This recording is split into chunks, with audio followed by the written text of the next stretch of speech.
disappointing. Yes, I'm like, are you sure?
Good morning.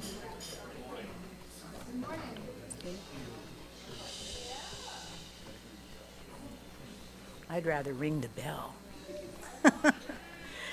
Good morning, and welcome to our University Unitarian Universalist Fellowship Sunday morning service. It's nice to see everybody here. It's fun to recognize you out of costume.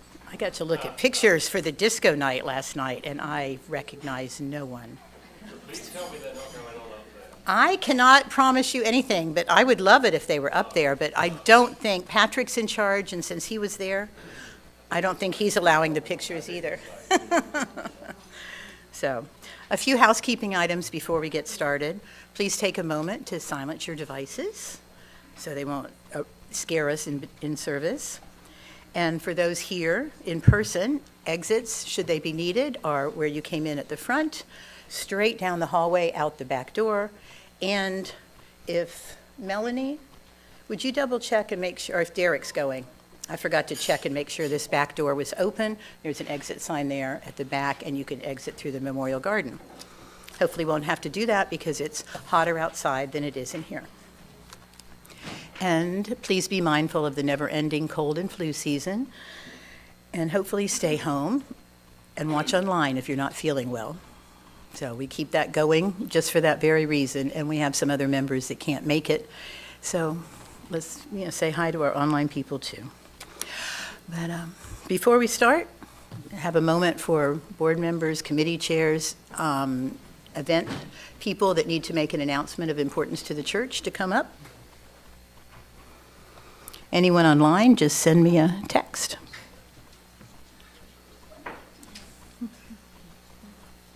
Good morning. As you know, our auction had many exciting events that'll be happening throughout the year. Last night was a murder mystery disco party hosted by Larry and Jill, and it was fabulous. Thank you so much to them for that. What I would like is anyone that bought anything through the auction, if you would take a picture of the event. It can be you getting a manicure, or you getting your hair done, or getting your car done. Whatever you purchased in the auction, take a picture of it and send it to me at auction@uuuf.org, and I will be sure to put it in a slideshow that we can all enjoy at next year's auction. So it was, and again, thank you to Larry and Jill. When you see the pictures, you may not even recognize some of us. I didn't recognize you walked in. I was like, who is that? Jill Vita for Women's Group. We're going to meet Friday night here, this coming Friday at 6:30. Going to do a summertime theme because we're going to maybe do a beach trip next month. So let's bring our favorite summer foods, and we'll meet and have a good time. I got a text that our spokesperson for this event was running late, so I'll be the spokesperson for the Pulse Remembrance Candlelight Ceremony. So this is going to be an event a week from Wednesday here at the church. From 6 to 7 will be a candlelight service remembering our friends at Pulse who died on that date. Was it 2016, I think it was. 2016. And then fun after that to celebrate. So there is a QR code here. It didn't make it into the notable news, but will be next week. So you can sign up for what you're going to bring for potluck. It's going to be a potluck here.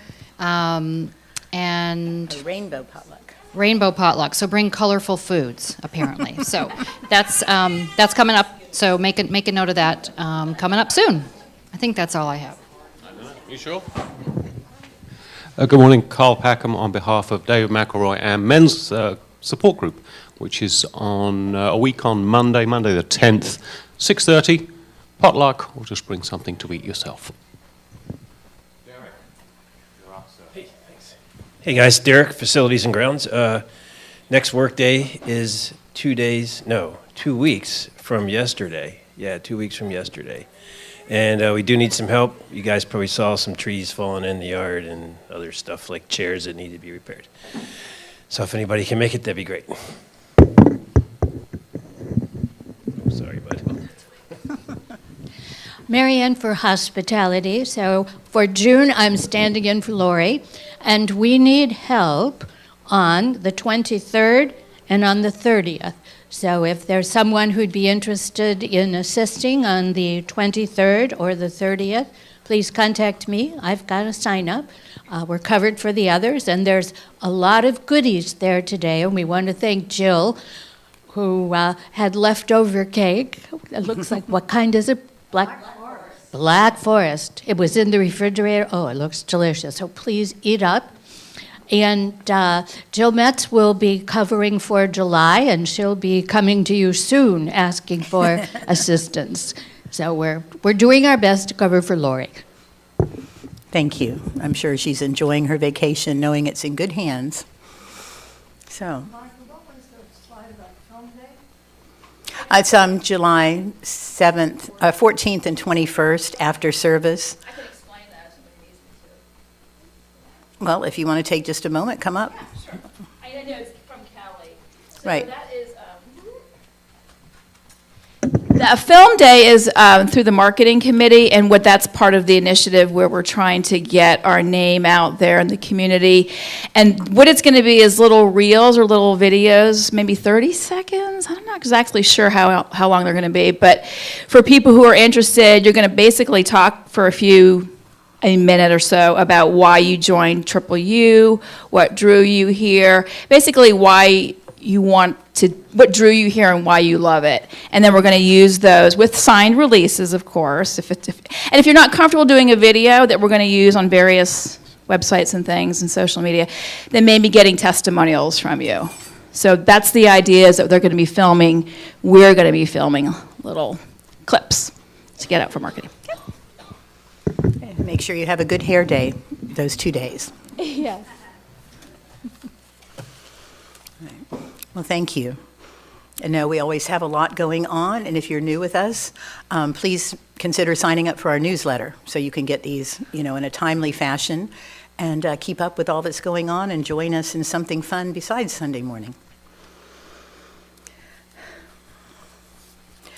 My opening words this morning were written by the Reverend Sharon Wiley for a Transgender Day of Visibility Remembrance program, but they're beautiful for any human.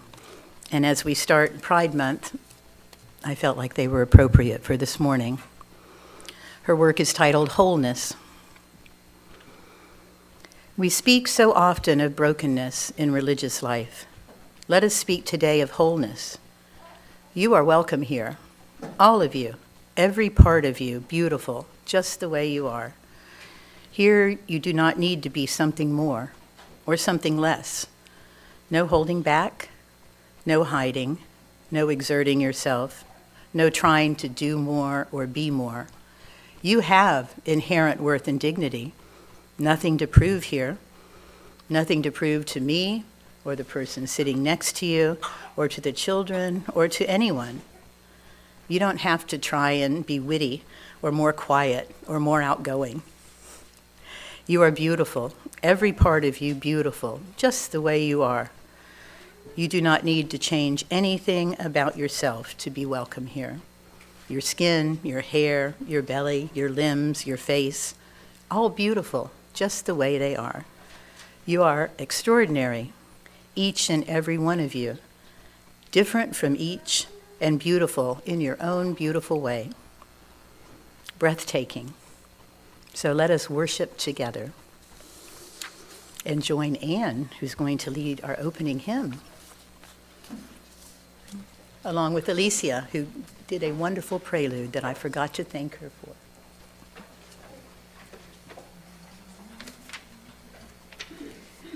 Please rise as you're willing and able to join me in this Come Sing a Song with Me. And let's sing with gusto.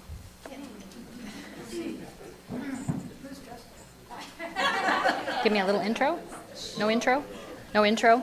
Or...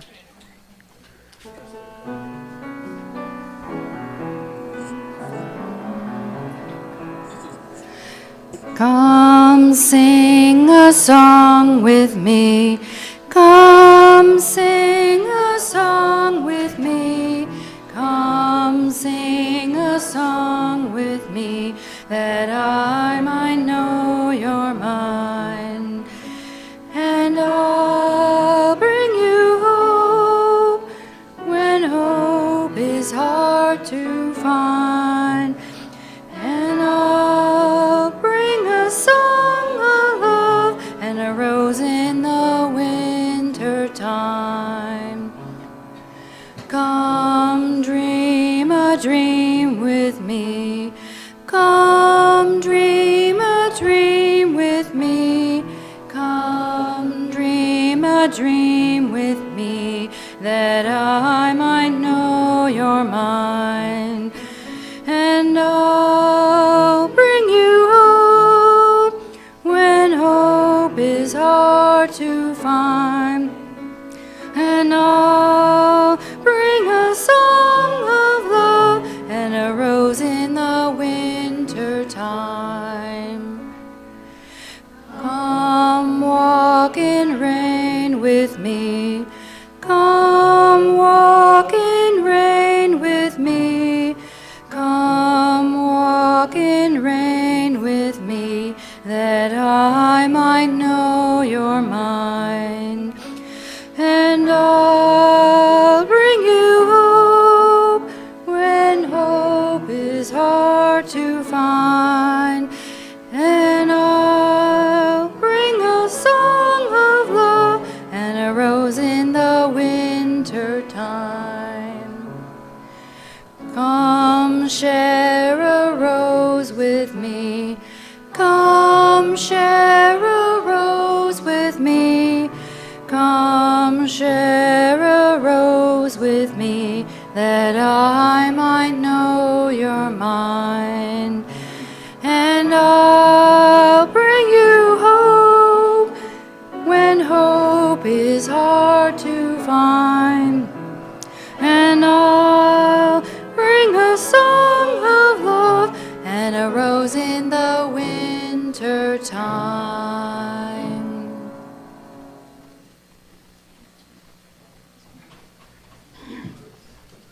That was beautiful. I think we almost made it to Gusto. Good job, good job. The chalice is a symbol of our Unitarian Universalist faith. The ritual of lighting a chalice near the beginning of our shared sacred time together is happening across many time zones today in other congregations. Our chalice lighter this morning is Alice, who is 8 years old, and she is happy. Guess what? School is out for the summer. She gets to have sleepovers with her cousins.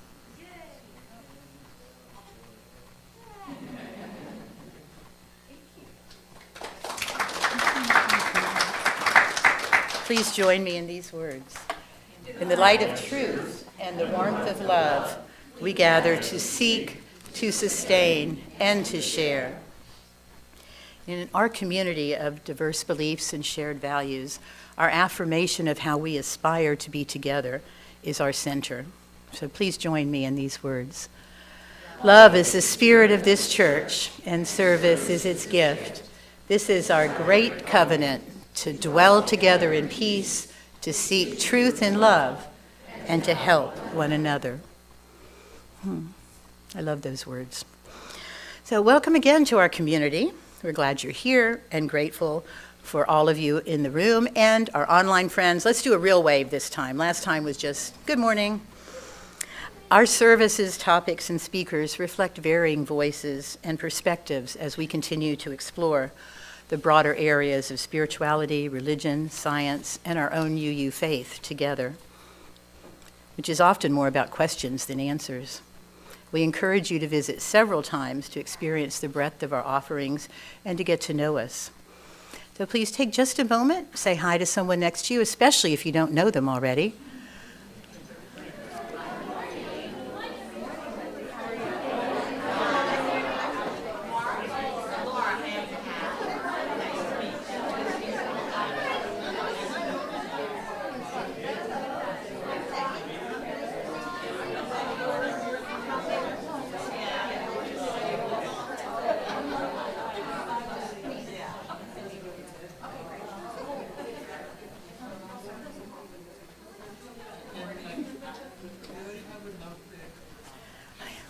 That's always wonderful, one of my favorite parts of the service. Otherwise, it's when we sing the children out and they're all happy and giggly and going. That's really good too. All right. Joys and concerns is a long time tradition in our community. Sharing joys helps multiply them. You might get a high five and some big smiles. And sharing sorrows and concerns are hopefully lessened by knowing you're surrounded by love. So please come forward to the mic, and if you'd like to share from your seat, let me know and I'll bring you the microphone. And remember, it's going out to the universe. So be mindful of what you say. I will get to see my grandma Eileen, which is my adopted grandma, this summer. I think.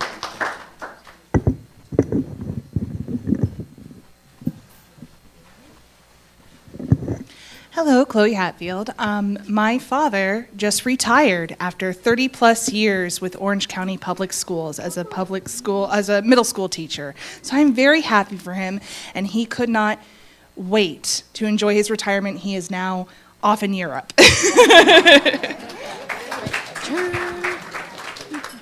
My joy is today I'll see Oya. Mom.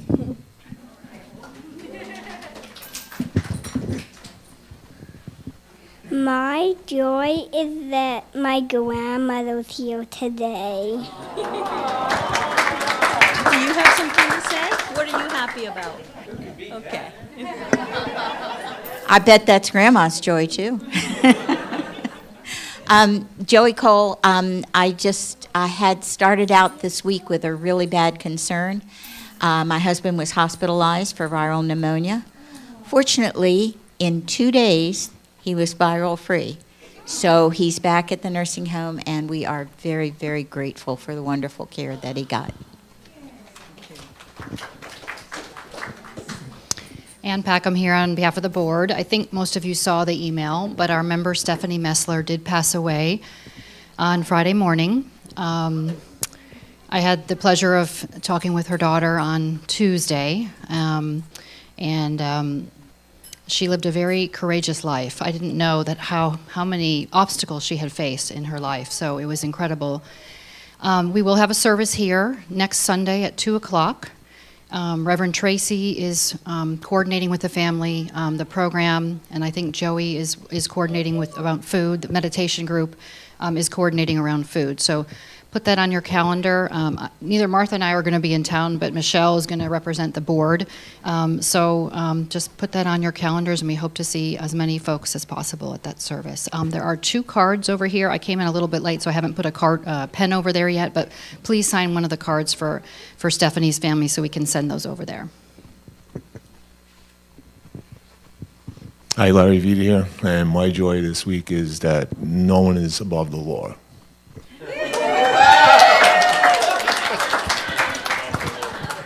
Can't beat that either. So I wasn't going to say anything, but I've been writing a novel for about 8 years, and Joey helped me with some of the editing, and I just published it. It's available on it's available on Amazon Prime, Kindle, right? You know, yeah. So it's called In Deep, a Mike Quinn thriller.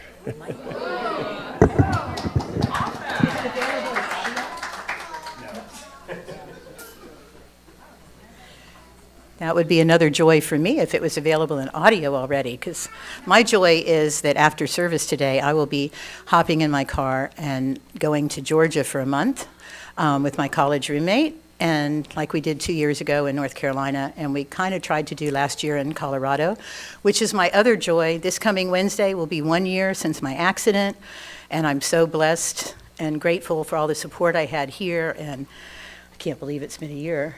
And next year is going to be even better. So hopefully nothing's going to happen in Georgia. The tallest mountain is 4,200 feet. So I will be good. Yeah. Yes, yes. Do you have something else, Lindsay? First, I'm very grateful to Happy and everyone who runs the online thing. I have been out sick for a couple of weeks and was able to attend church online, and I appreciated that so much. Second, Leanne Bongiorno got out of the hospital on Friday. It was supposed to be 3 days, and it was 10 days, but she is doing fine and was able to go to her aunt's memorial service yesterday, which was wonderful. And so she expresses her thanks to everybody because people from our congregation took her to the hospital, took her home, and did many other good things through our caring committee. So she's very grateful, and I'm glad she's home. Yes. And also she thanks Sarah, who watched her doggie for her while she was gone.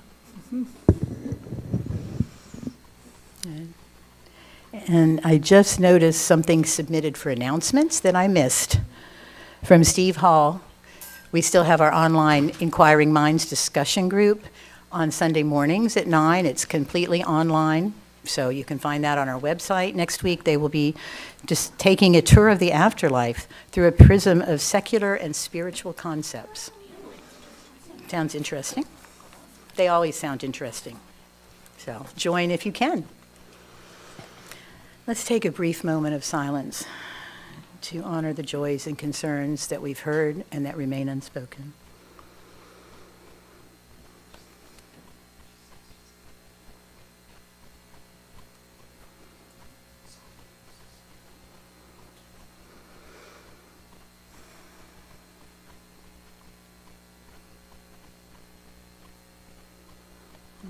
Thank you.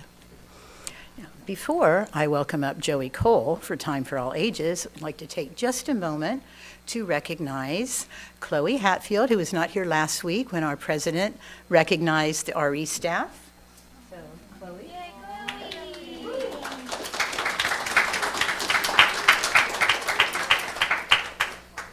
We appreciate all that you do for our kids and being here every morning, and thank you for being part of our team. Thank you. Thank you so much.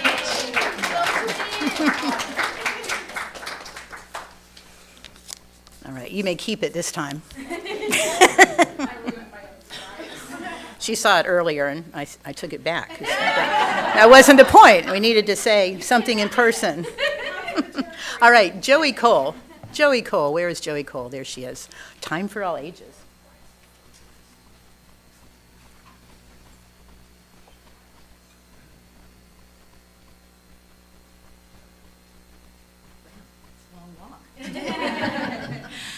James asked me if I would cover Time for All Ages since he's going to be out today. So I have asked Larry Vita and Carl Packham to assist me with this story. Please. Always welcome up the dads. Okay. So that's yours. You hold on to it.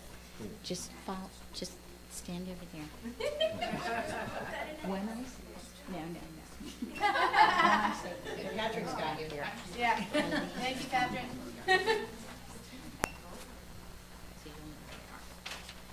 This is water, in case you didn't know. I want to recognize Chloe Hatfield for making these lovely waves. Great job, Chloe. That's what you were doing. Okay. Once upon a time, in a land far, far away, a poor woodcutter was cutting trees near a deep spring in the middle of the forest. It was a hot day, and he had been working long and hard, so his hands were getting very sweaty and his muscles tired. As he pulled back for one especially mighty swing, his axe slipped right out of his hands and flew out over the deep spring, falling into the depths. "Oh no!" exclaimed the woodsman. "My axe!" My axe. And he sat down and started to cry. Suddenly, a tall young man appeared out of nowhere, his hair an almost glowing gold, That's a wig when I need it. his eyes a vibrant amber. What is it that troubles you, woodcutter?" asked the stranger. What is it that troubles you, woodcutter? I lost my axe. "My axe has fallen into the spring, and I cannot retrieve it," said the woodcutter. That's what I said. "I cannot swim, and I need my axe to make my living, and I cannot afford to buy another one. I fear I am lost." I feel I'm lost. I fear you are. Wait. "Do not worry," said the stranger. "I will retrieve your axe for you." And the stranger dove into the spring. Do you mind if I don't dive in? After a few moments, the stranger returned, this time holding a beautiful axe made of solid gold and encrusted with rubies. It would be worth a fortune. Friend, is this your axe? Oh no. You sure? Show the rubies, show the rubies. That's not my axe. Okay. "I'm afraid it is not," said the woodcutter. So the stranger set down the golden axe. Okay. He set down the golden axe. He's going ahead of you, Joey. Yeah, I know. Give me the golden axe. You want it? I thought it was his. I'll hold it. Boy, are you right. Okay. The other way around. So the stranger set the golden axe and dived back into the spring. A few moments later, the stranger emerged again, this time holding a solid silver axe encrusted with sapphires. Woodcutter, is this your axe? Oh no, that's much too expensive for me. That would not be my axe. Again, the woodcutter says, "I'm afraid it is not." So the stranger set down the axe again. Throw it back in here. And he dived back into the spring. Soon the stranger emerged from the spring again, this time holding the woodcutter's plain axe with simple wooden handle. "That's my axe," exclaimed the watercutter. "Thank you so much." Have an Thank you axe. so much. The stranger handed the poor woodcutter his axe. "You are very welcome," said the stranger, "and I am very impressed with your honesty. As a reward, keep the gold and the silver axes as well. I have no need of them." And with that, the mysterious stranger vanished, leaving the woodcutter with enough treasure to keep himself and his family comfortable for the rest of their lives.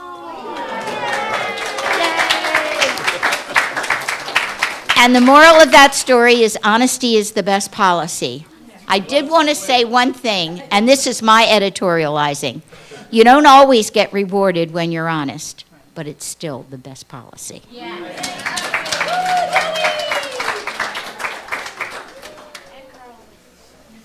Excellent, excellent. That was really fun. Thank you, Carl and Larry, for doing such a wonderful job with Joey, and a good moral. So, our interlude and offering, as you enjoy the music that Alicia will be providing, please consider the gifts you receive from this fellowship and those you have to offer. And as you're able, please make a contribution to help support our fellowship and to share with our current partner, Planned Parenthood of Southwest and Central Florida.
Beautiful, beautiful.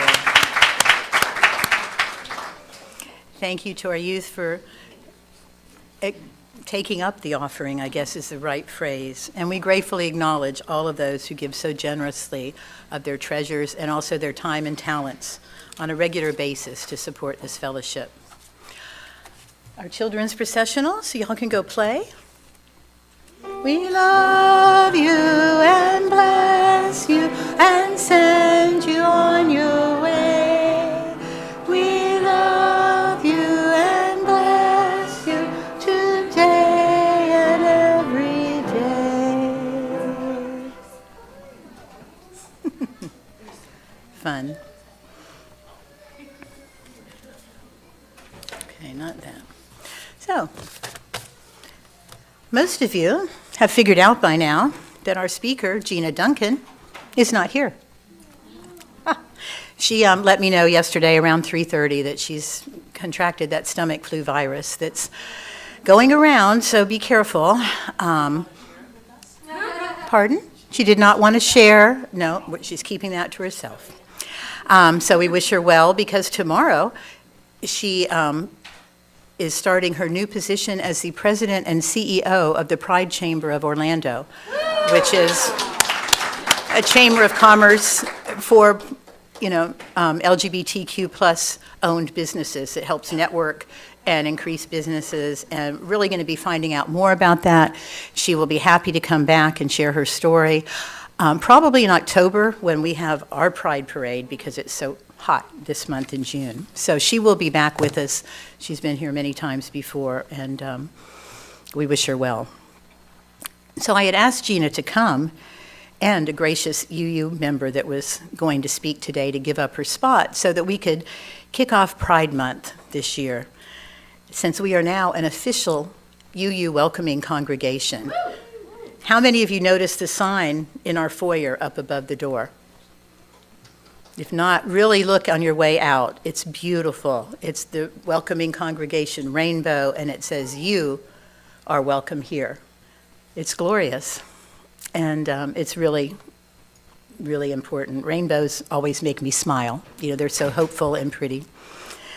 So as we celebrate our new designation, let's also remember that while the sign is wonderful and the work continues, learning more, sharing with others, educating ourselves and others, and practicing being welcoming. Sometimes accepting and welcoming isn't easy. We might feel uncomfortable. We might have questions and aren't sure how or who to ask. We might come to a different conclusion than our neighbor. This can occur whether discussing LGBTQIA questions, or whether or not to have another minister, or any of the plethora of issues that require our attention. How we question and discern together is important, and it's essential for a healthy congregation and eventually a healthier world. So I wanted to share something with you this morning that Renee Rachotsky, I'm going to go with that, a UUA congregational life consultant, has written in her guide titled Radical Hospitality Theology. Here's a brief portion that I found very valuable. I believe that the theological basis for hospitality, welcoming, radical hospitality, is the concept of the creative interchange. It's a new phrase for me, as expressed by the process theologian Henry Nelson Wyman. In his theological model, the source of human good is what he calls the creative interchange.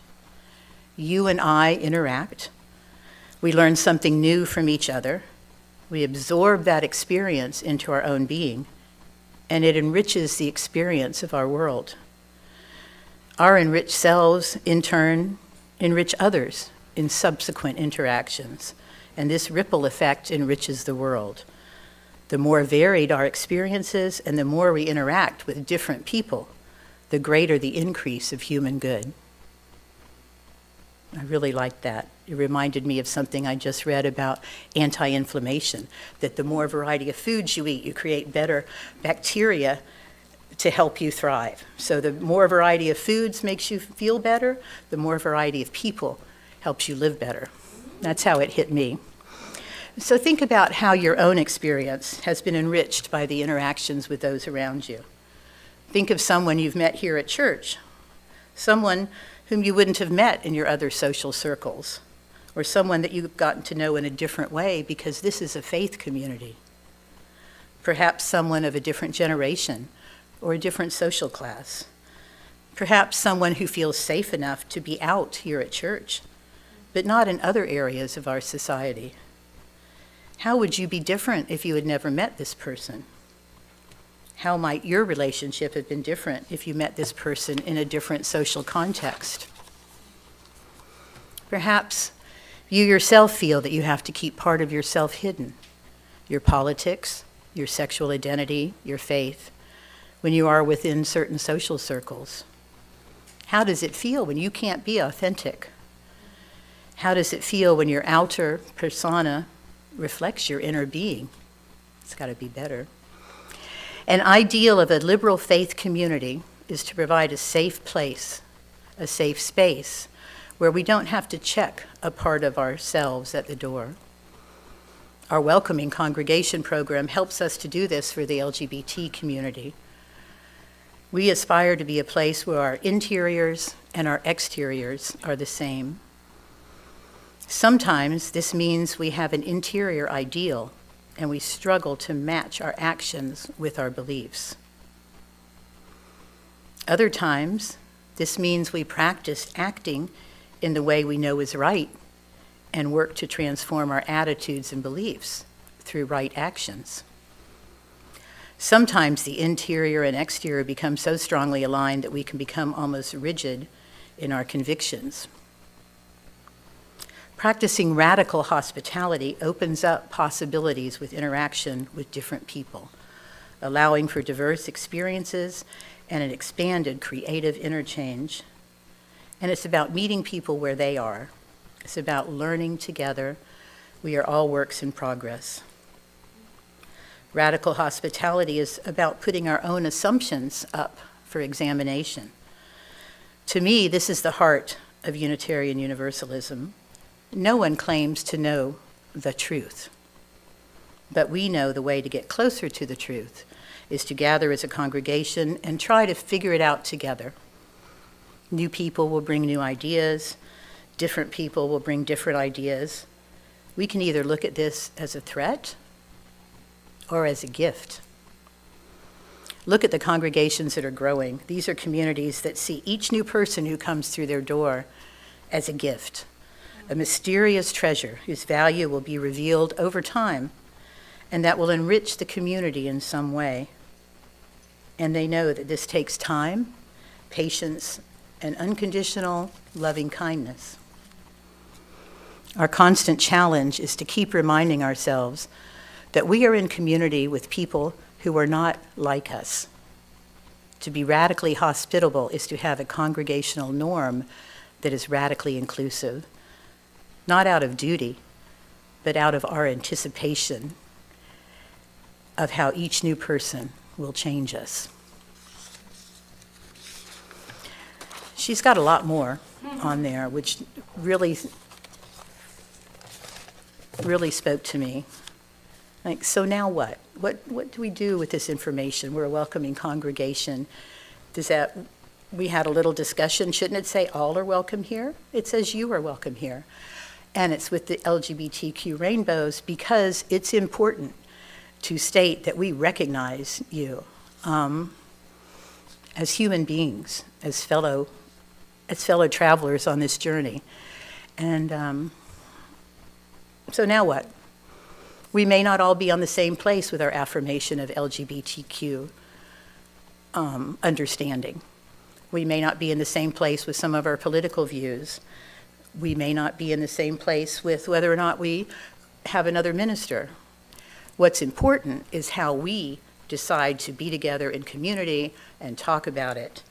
So we're talking about forming some small groups soon from the ministerial transition team, possibly from social action. We've been talking about democracy circles or healing our democracy circles, and being in conversation more than just on Sunday mornings. So I encourage you to join in those when you see them in the notable news or when we ask you to, because being in a community of shared values and diverse beliefs can be tricky. Holding our first principle in the forefront about how everyone has inherent worth and dignity. It doesn't have to be earned. It's not lost because you think differently than me. We have to be able to hold conflicting thoughts and make sense out of them together. So we're going to be working on that. If any of you have skills facilitating groups and working with that kind of, because it's not something you're just born with, but we can do it together. And one of the, a couple of other things I wanted to share with you before I see if Michelle wants to add anything. But it's kind of a last minute thing for her too. When I reached out last night, our speaker's not coming. I just went on a trip to Alabama for the Civil Rights a tour and visited a lot of the memorials and museums, not everything, but it was with the Peace and Justice Institute. And I meant to bring one of their 13 question cards that they have to facilitate group conversations, because that will be important. One of theirs is make room for unpopular answers, which is easier said than done, because when somebody says something, I'm like, how can you think that? Take a breath. Everybody practice that. Take a breath. Okay, well, tell me more. How did you arrive at that conclusion? Or, gosh, I think a little differently. Where can we start? Because, if we keep canceling everybody and turning away, we'll be by ourselves. So we have to figure out how to keep moving it forward. Parker Palmer is one of the theologians, philosophers that Peace and Justice Institute uses, and he has the 5 habits of the heart. This says it helped make democracy possible. I think they make a lot of things possible. An understanding that we're all in this together, an appreciation of the value of otherness. Because when we other people, like they're different than us, they're LGBTQ, they're different than me. They're disabled, they're different than me. they're black or brown or purple. They're different than me. No, we're all human. Let's find our common humanity and our inherent worth and dignity together. And then we have to have that ability to hold tension in life-giving ways, because it's hard to be in a conversation with someone who thinks differently and to continue it in a loving and thoughtful manner. It takes practice, and we're going to be practicing a lot this year. Okay? A sense of personal voice and agency, and that's important. Speak our own version of the truth while checking and correcting it against the truths of others, because none of us has the whole truth. And then the capacity to create community. We can all become gardeners of community if we want democracy to flourish. And it's in so many ways, so many things right now. Just last quickly, in 1987, how many of you have heard of William Schultz? William F. Schultz. He was a president of the UUA. He was also the president or the executive director of Amnesty International after that, and now he's back with the UUA. He's preaching out somewhere out on the West Coast. But in 1987, he wrote this report to the General Assembly, and it said, "We Unitarians have been the religious leaders in the area of gay and lesbian rights, in our establishment of a denominational office, in our support of ministers who perform services of Holy Union. But at the moment, our values and principles are being sorely tested, not just by prejudice from outside our doors, but by homophobia from within. Let me put it as directly as I can. Far too many of our congregations are choosing not to call or even consider gay or lesbian ministers solely on the basis of their affectational orientation. When we hear questions like these posed about gay or lesbian candidates, will she talk about anything other than homosexuality?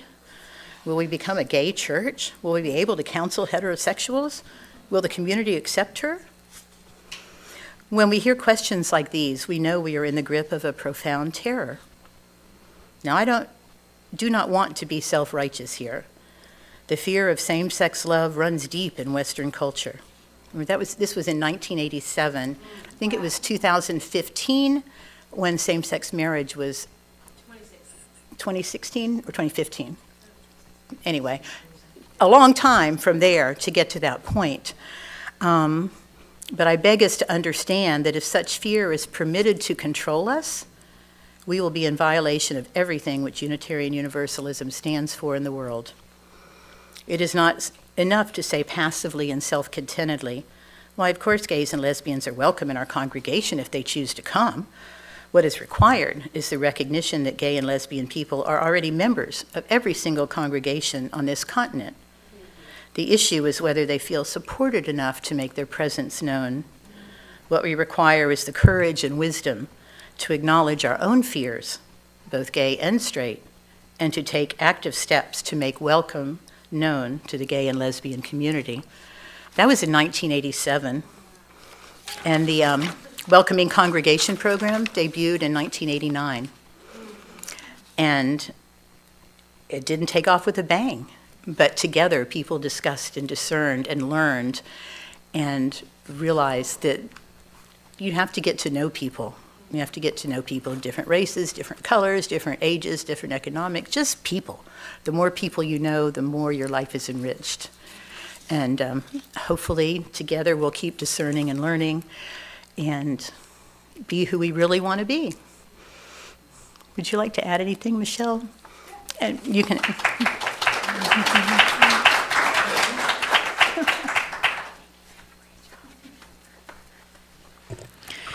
Good morning. So first of all, I want to say that was great. Yeah. I was like, wow, she touched on a lot of things. I think that's really, really great. So I don't really have a lot to add.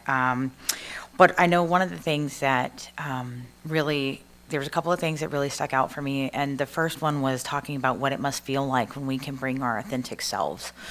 And, you know, they've really started looking at this kind of stuff Honestly, I'm involved in a training thing at my work, and I work for Amazon, so big company, right?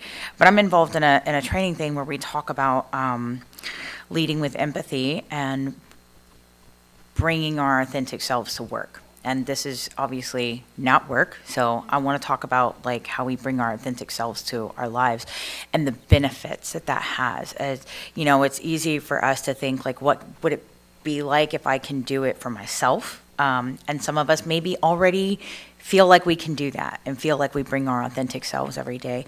But just to kind of highlight some of that, overall, it improves people's self-worth, how they feel about themselves. It improves their self-esteem and their confidence. Also, that authenticity can really enhance the communication.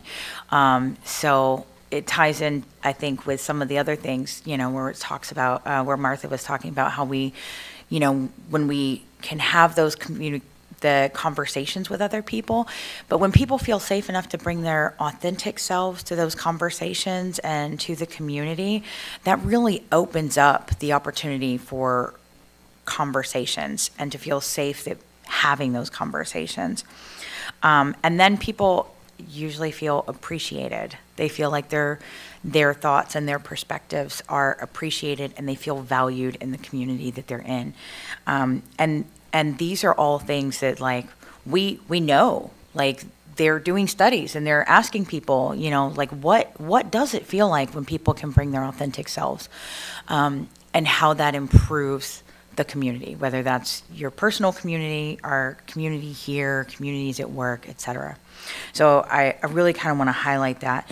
One of the other things is, you know, kind of talking about those challenging conversations, and sometimes like, we cannot always control the feeling that comes up when somebody says something that is jarring and directly conflicts with something that we hold as a very deep belief. But we can train ourselves by practicing that taking a breath, that, okay, hold on, let me pause for a moment.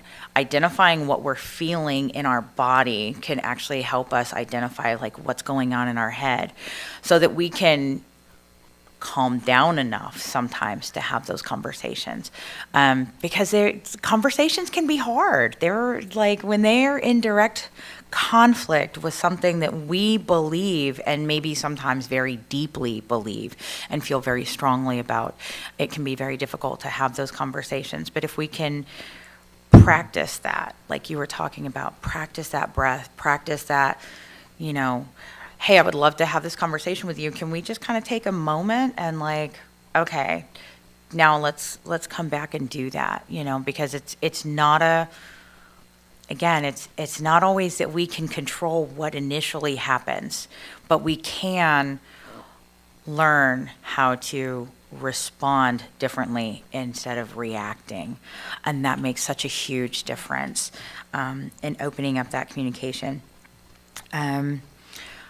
There was one other thing that you had said that I was like, that is fantastic. But I think overall, like, I know one of the reasons that I'm here is because of how open and welcoming this congregation is. When my kid told me they wanted to go to church, I was like, okay, I will absolutely support you because I'm all about figuring out your own spiritual path, and all right. And I said, cool. Which one? Because I might go with you a few times, and if I find out it's not for me, I'll continue to take you, because my child was not old enough to drive yet. I'm like, I might continue to take you, but please don't be upset or offended if I don't participate all the time. But I will absolutely encourage you and support you in doing this. Where do you want to go? And they said, I want to try that UU church down that road. And I was like, oh, shit, yeah, we can totally go. Sorry. I appreciate that you all love me regardless of what comes out of my mouth sometimes.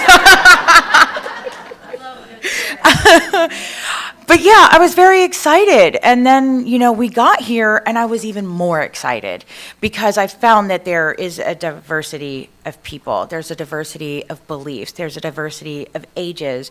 You know, people that live different lifestyles than me. And I have participated in some of the communities, like the smaller group things that we had, especially when they kicked off, you know, at the beginning of COVID in 2020, and we were still just like doing calls and stuff online. And even though like that's not always an environment I thrive in real strongly, it gave me an opportunity to get to know some people even better, because I think we'd only been here a year before that, before COVID happened. And so it gave us an opportunity to continue to feel connected to people and get to know people that we hadn't really had a ton of time to build those relationships before, you know, we weren't able to come for a while. And so you know, we continue to grow here. We continue to thrive here. We continue to have conversations. We continue to have a variety of discussions and services and topics and ideas. And, you know, there are still some people that, you know, even within this congregation have some beliefs that are a little bit different than mine. Yeah, and that's okay. And there are times where my mind is like, wait, what? But we get through that, and that was it. You said something about, you know, like we should not see each other as other, like this is other and this is other.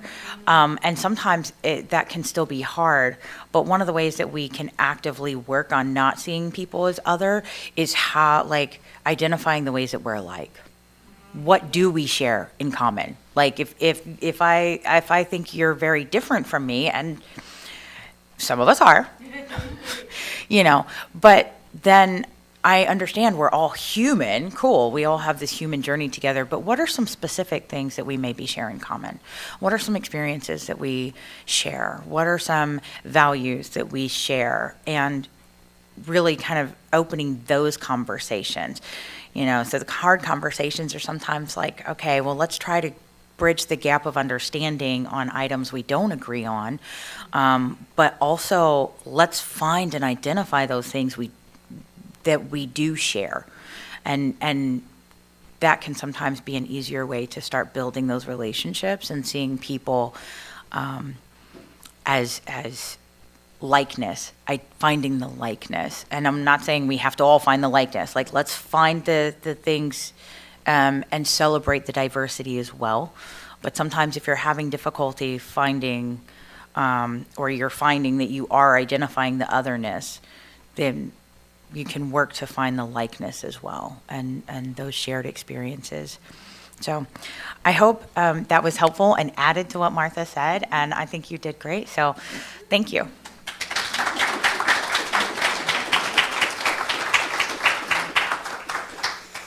And something Michelle just said reminded me about something I tried to download this morning, but you had to set up a free account and then do this and do that. And I'm like, oh, forget it.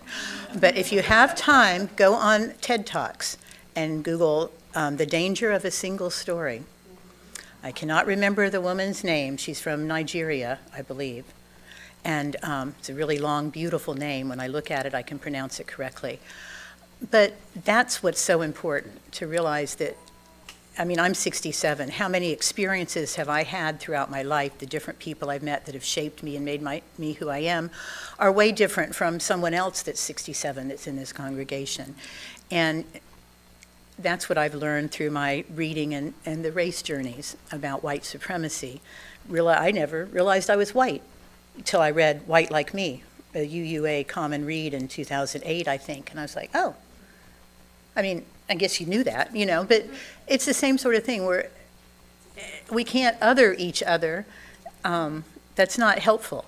So learn what the other person's story is, because it's going to be different from yours. How could it not be? We're all unique. So it just excites me, and I hope that this will be a great year of good conversations, and we learn how to do it even better than we already do. And yeah.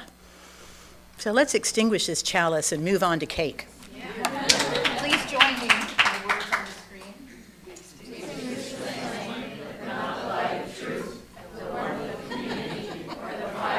commitment. These we carry in our hearts until we are together again. Our closing music, Michelle Flores will welcome her back up to have Alicia accompany her, and this is Me.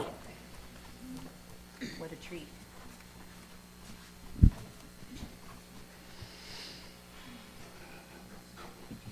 No, it's okay.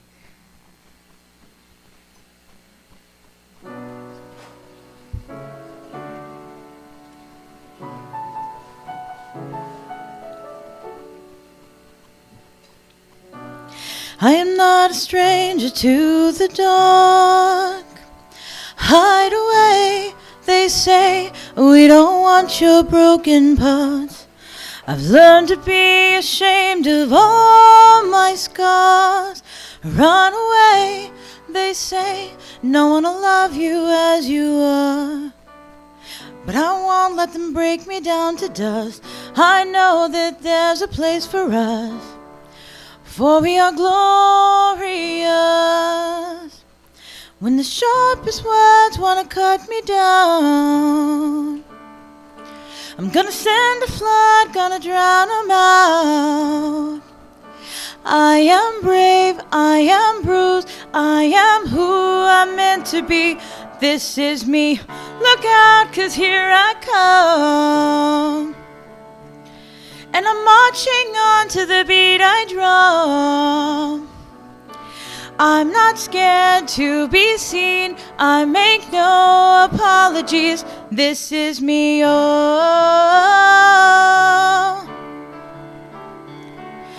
Oh, oh, oh, oh, oh, oh, oh. Another round of bullets hits my skin. We'll fire away, 'cause today I won't let the shame sink in. We're bursting through the barricades and reaching for the sun. Warriors, yeah, that's what we've become. I won't let them break me down to dust. I know that there's a place for us, for we are glorious.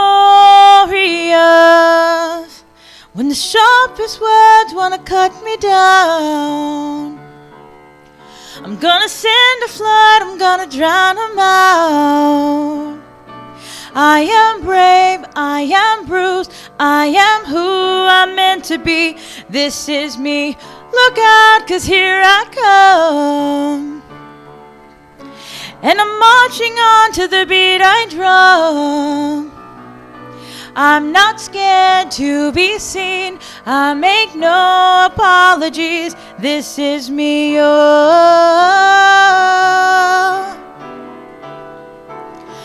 Oh, oh, oh, oh, oh, oh, oh, this is me. Oh, deserve your love, and there's nothing I'm not worthy of. Oh, oh, oh, oh, oh. When the sharpest words want to cut me down, I'm gonna send a flood, I'm gonna drown them out. This is brave, this is bruised, this is who I'm meant to be. This is me, look out, 'cause here I come. And I'm marching on to the beat I drum. I'm not scared to be seen, I make no apologies. This is me, whenever the words want to cut me down. I'm gonna send a flood, I'm gonna drown them out. Gone glad to be seen, I make no apologies. This is me. Thank you. Thank you.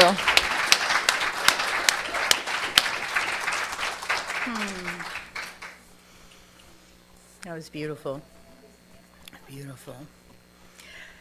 So I'm going to share these closing words to give you something to think about while you'll listen to our postlude, which is one of my favorite songs ever.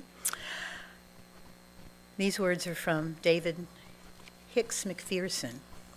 The lifelong goal: to wish for compassion, to pray for courage, to experience doubt, to bear sorrow, to strive for sureness. All these are qualities for which each of us should be grateful.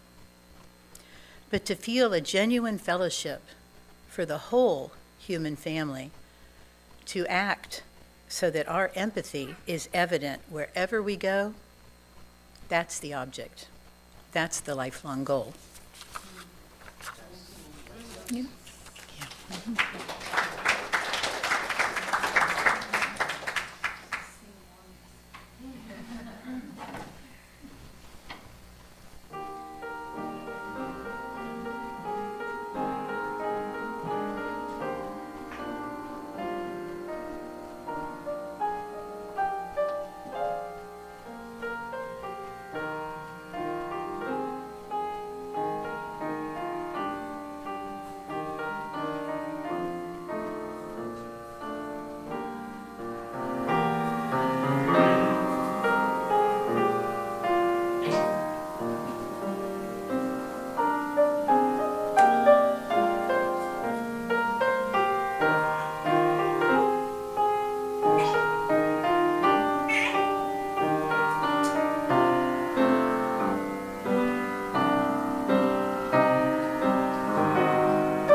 Such a joy to listen to you on the Sundays you're here. Thank you. All right, time for coffee and conversation. Start working on our new skills now.